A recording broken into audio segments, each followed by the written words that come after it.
May 2023, Shanghai. A commercial plane took off from Hangzhou International Airport carrying 128 passengers, marking the first commercial flight of the COMAC C919. Cameras, government officials, and state media were all there, covering every detail, as if China had finally joined the small club of countries that build their own commercial aircraft. The question nobody asked out loud was, where were the Russian engineers? Because 10 years earlier, almost the same scene had played out in Irkutsk. A different plane, a different country, but the same promise: a modern, narrow-body jet, Western components, global ambitions. The MC-21 was supposed to be Russia's big break into commercial aviation, a direct rival to the A320 and the 737, the end of Russia's dependence on Western manufacturers. Today, the MC-21 has no foreign customers. Russian airlines are stripping parked aircraft in remote fields just to steal spare parts. And Russia, the first nation outside the Western duopoly to try this path, is now operating in complete aerospace isolation. China watched all of this happen. The question is not whether Beijing learned something. The question is whether it learned the right lesson, or whether the C919 is simply the MC-21 with better marketing. Aviate has reached 20,000 subscribers passionate about aviation. Our sincere thanks for your support. And if you're new here, subscribe to the channel and turn on notifications. Boeing and Airbus control more than 90% of the global commercial aircraft market. Not 60%, not 75%, 90%.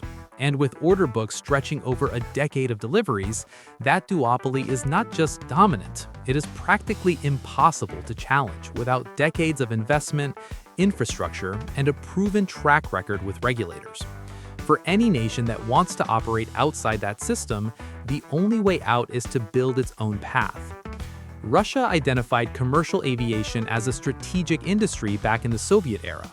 But the decades following the collapse of the USSR left its aerospace industry aging, underfunded, and technologically behind. The MC-21, officially launched in 2007 by the Irkut Corporation, later absorbed into UAC, the United Aircraft Corporation, was the answer to that problem: a clean sheet design, Russia's first genuinely new commercial aircraft in decades. What made the MC-21 technically impressive was its wing. Built from advanced composite materials, it was wider than comparable Airbus and Boeing wings, promising better fuel efficiency and a roomier cabin. That was the selling point, the reason the plane would not just be competitive on price, but better in at least one measurable way. To get there faster, Irkut did what any modern aerospace program would do. It went to the global market for the best suppliers available. Pratt & Whitney PW1400G engines, cutting-edge American technology, composite wing materials from Hexcel in the United States and Toray in Japan, avionics and critical systems from Western suppliers. It was a rational strategy. It was also the choice that would make the whole program completely exposed to political pressure that in 2007 seemed remote enough to ignore. Nobody asked whether the program could survive a very different kind of storm. In 2018, the US government began tightening sanctions on Russian entities tied to defense and aerospace. For most Western analysts, this was a side effect of growing geopolitical tensions. For the MC-21 program, it was the beginning of a crisis that would not stop. Hexcel and Toray cut off the composite materials used in the MC-21's wing. It was not an accident. It was not a failed negotiation. It was a business decision forced by American export control regulations. The companies had a choice only in the narrowest sense of the word. Sergei Kordkov, the Irkut's director general at the time, publicly acknowledged that the supply cuts had set the program back. Behind the careful corporate language was a simple reality. Russia built its most ambitious commercial aviation program in decades on a foundation it did not control. Russia's response was to mobilize Umatex, a subsidiary of the state nuclear company Rosatom, to develop domestic replacement materials. What looked like a clever workaround turned into a years-long detour. The redesigned wing had to be recertified from scratch. Testing took time, weight increased, costs went up, and every month of delay was a month the A320neo and the 737 MAX kept filling airline order books around the world. The decision to rely on Western suppliers for structurally critical components was not an oversight. It was a conscious trade-off: speed over resilience. Someone decided that the benefits of global integration outweighed the risks of geopolitical dependence. They were wrong. The composite materials cut was just the first domino. The variant with Pratt & Whitney engines, the version that was supposed to be the MC-21's best-performing model, got stuck in a regulatory and logistical limbo that kept getting worse under sanctions. That forced Russia to speed up development of its domestic engine, the PD-14, built by Aviation. The PD-14 is a real engine, not a PR fiction. But it performs worse than the PW1400G, and building a competitive commercial turbofan engine is not a problem you can solve with emergency funding and political urgency. In 2022, Russia's invasion of Ukraine pushed the sanctions environment into something entirely different. It was no longer selective pressure, it was full isolation. The remaining Western suppliers pulled out. Spare parts for Russia's existing fleet of Western aircraft, Boeing 737s, Airbus A320s, which made up the backbone of airlines like Aeroflot, dried up almost immediately. What happened next was captured in photographs taken at remote airports across Russia. Commercial aircraft sitting idle, engines removed, access panels open, parts missing. These were not retired planes, they were donors, aircraft being stripped to keep others flying. For one of the largest countries in the world, with one of the richest aerospace engineering histories, it was an image that was almost impossible to process. Russia now depends on Chinese components to keep its existing Western jets operational. The MC-21 technically continues, an aircraft flying with lower specs than originally designed, with no foreign customers and no realistic prospect of certification by European or American regulators. The market the program was built to capture is out of reach, and the domestic replacement capacity Russia was forced to build on an emergency timeline has not come close to performing the gap. By 2024, the MC-21 had become something other than a commercial aviation program. It had become a demonstration of what it costs to build on borrowed technology when the political conditions that made that borrowing possible disappear. The surface-level story is that sanctions broke the MC-21. That is not wrong, but it is not the real story either.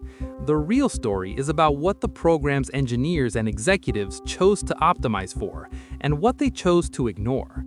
Any honest assessment of the program in 2007 would have shown that Russia had no domestic supply chain capable of producing aerospace-grade composite materials at scale, no cutting-edge turbofan engines, and no avionics infrastructure for a modern commercial aircraft.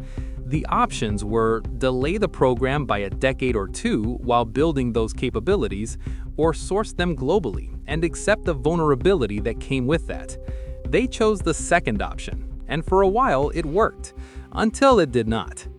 China made exactly the same analysis and reached exactly the same conclusion. The C919 is 91% dependent on non-Chinese suppliers.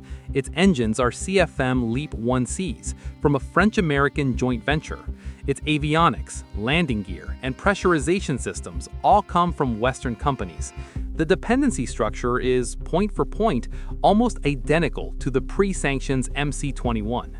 China watched the Russian crisis unfold in real time and still built the same program with the same vulnerabilities. That demands an explanation beyond "they weren't paying attention." The explanation is that Beijing calculated the window between the start of commercial operations and any Russia-equivalent sanctions would be long enough to develop domestic replacements. The CJ1000A engine, being developed by AECC, the Aero Engine Corporation of China, is in development but not yet operational. It mirrors the trajectory of Russia's PD-14, with one key difference. China's economy is roughly 10 times larger than Russia's, which means more resources, more development time, and more ability to absorb replacement costs. But size does not solve the core problem. Neither country has shown it can produce a competitive commercial turbofan engine at scale. And US entity list restrictions already limit COMAC's access to American technology. The partial sanctions framework already exists. The trigger is loaded. The lesson China seems to have taken from Russia is not, do not build dependencies on foreign suppliers. It is, buy enough time to replace those dependencies before the sanctions arrive. That is a more sophisticated calculation. It might even be right.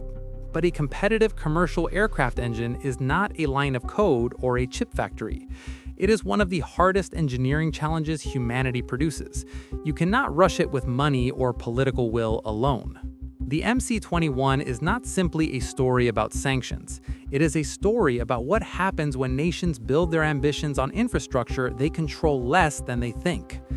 Russia bet that global integration was stable enough to treat as a permanent foundation. It was wrong. China is making a different bet, that it has enough resources to replace that foundation before it gets pulled away. Maybe it is right.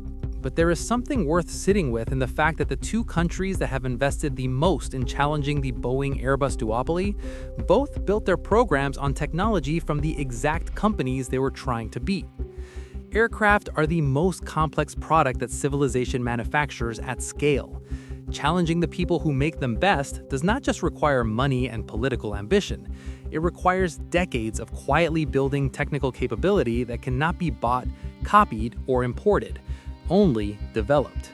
The difference between a photograph of a C919 taking off in Shanghai and a photograph of a stripped 737 sitting in a rushing field is not the size of the economy behind it.